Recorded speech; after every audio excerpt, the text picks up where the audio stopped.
Patrick, good to see you. First off, why is the NBA starting their season on game one of the World Series? That just seems not smart.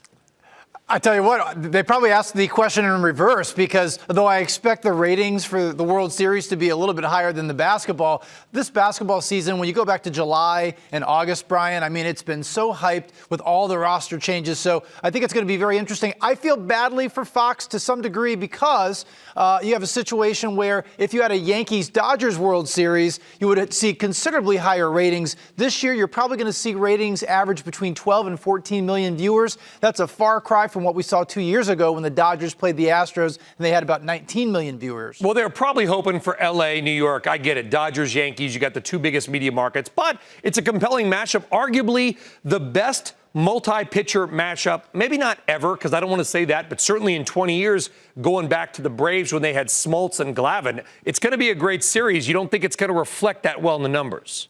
I don't. You made a great point. I mean, 6 of the 20 pitchers in this particular World Series were among the top ERAs in the league earned run average. So it is really a historic pitching matchup, even tonight with the first pitching matchup in the series. But unfortunately, Houston was just in the World Series. They're more of a regional team. They don't have the same national following as the Dodgers, Yankees, Red Sox, Cubs. The Cubs, unbelievable numbers a few years ago when they historically were in the World Series. And with the Nationals, even though DC is a big market, again, it's still a relatively new brand compared to some of these other legacy brands. So I don't think you're going to see the national numbers you would if you had different teams in there. And I got lots of friends in both Houston and DC, so I'm no way am I touching it, but you think Astros in 6?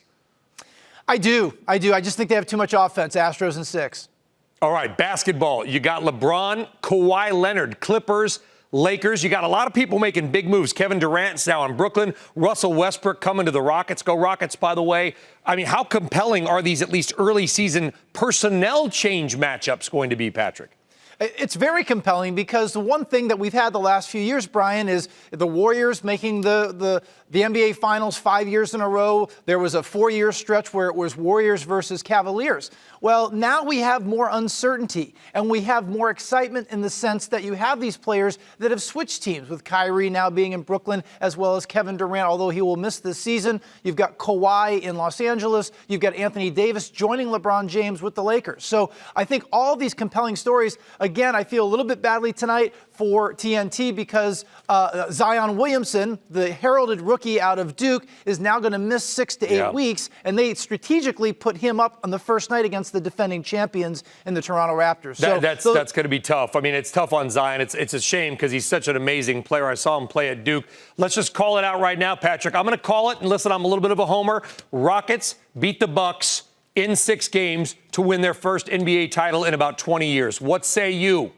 I agree with you on the Bucks. I do not agree with you on the Rockets. Sacrilege. It's a toss-up right now between Clippers and Lakers to be the Western Conference You think the Lakers are there yet? I mean, they got the arguably, LeBron. I get it, that maybe the single best player. But having new people on doesn't always mean a good team chemistry. You think him and Davis are going to work all right together? I do think that he and Davis are going to work extremely well together, but they have to have more than that, and I think that they've added enough shooting. That was one of their biggest problems last year, to space the court. We'll see what happens. It's going to be a great season. Okay, where'd you go undergrad, Patrick, for college? Charlotte. You went to UNC Charlotte. 49ers, yes, I think, is what they are. Okay, yes. So I'll tell you what, whoever makes it further, all right, you wear a Hokie hat, I'll wear a 49ers hat. How about that? I'd be happy to do it. All right, Patrick Rishe, great stuff. We really appreciate it.